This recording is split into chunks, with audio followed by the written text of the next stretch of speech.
On va sortir un tout petit peu du syndrome prémenstruel, quelques minutes, mais là, on a une voix qui peut s'exprimer. On a l'occasion de t'avoir, Chris, qui est spécialiste de ça. Qu'est-ce qui fait dire on ne lâche pas pour avoir un diagnostic?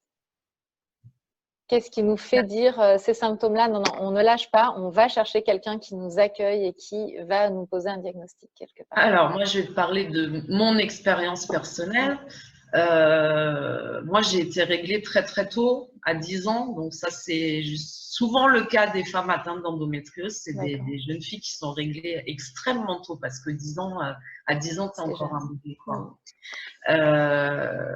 Et du plus loin que je me souvienne, les règles, ça a toujours été atroce pour moi. Hein. C'était une semaine couchée avec la bouillotte sur le ventre, personne comprenait.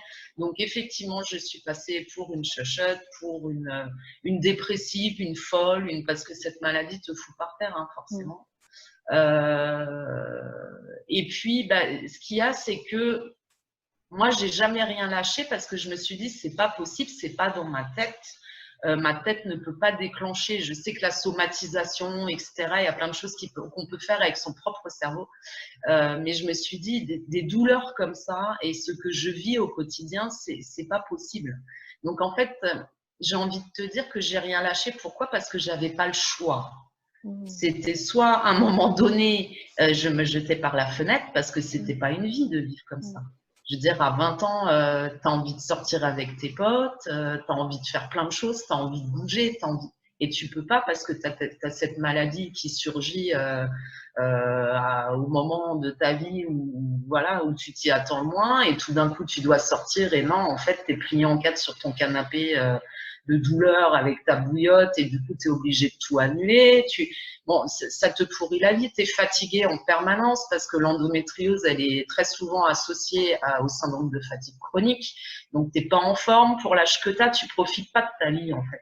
Donc, moi, je pense que j'ai jamais rien lâché parce que je me suis dit, j'ai deux solutions. Soit je me victimise, je me plains, je pleure sur mon sort et je continue de souffrir jusqu'à la fin de ma vie. Ça va être très, très triste quand même.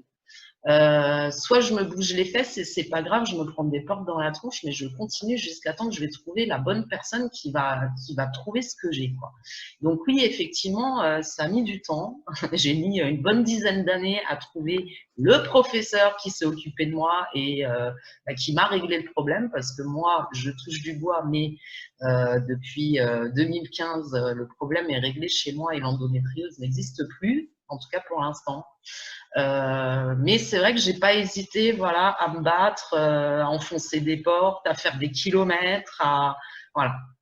Ok, mais c'est un beau message parce que tu as cette force de caractère, mais du coup, tu as montré la voie aussi à des femmes qui peuvent se dire, bah oui, elle l'a fait, finalement, moi aussi, je vais rien lâcher. C'est ça, parce que moi, on me voit aujourd'hui, alors on me dit, oui, mais toi, tu as un tempérament, t'es positif. Oui, mais tu m'aurais vu il y a 10 ans, tu m'aurais pas reconnu. Okay. Parce que je pouvais pas être comme ça, c'était pas possible. Je l'étais à l'intérieur parce que ça fait partie de moi, ce tempérament. Mais je veux dire, j'étais éteinte. J'étais une jeune femme éteinte qui avait plus envie de rien, qui souffrait en permanence, qui a dû effectivement lâcher son boulot qu'elle adorait à l'époque parce que j'avais trop de déplacements, c'était plus possible. Je veux dire, après, socialement, c'est très, très compliqué aussi parce que tu te mets à part au bout d'un moment, je veux dire, tes amis, ils comprennent que tu annules une fois, deux fois, et puis au bout d'un moment, on t'invite même plus parce qu'on sait que de toute façon, tu seras encore pas bien et que tu viendras pas. Donc, c'est compliqué. Donc, oui, quand on me voit aujourd'hui, ouais, c'est une belle victoire parce que tout ça, c'est derrière moi. Mais il faut savoir que tu m'aurais vu il y a 10 ans, j'étais pas du tout dans le même état.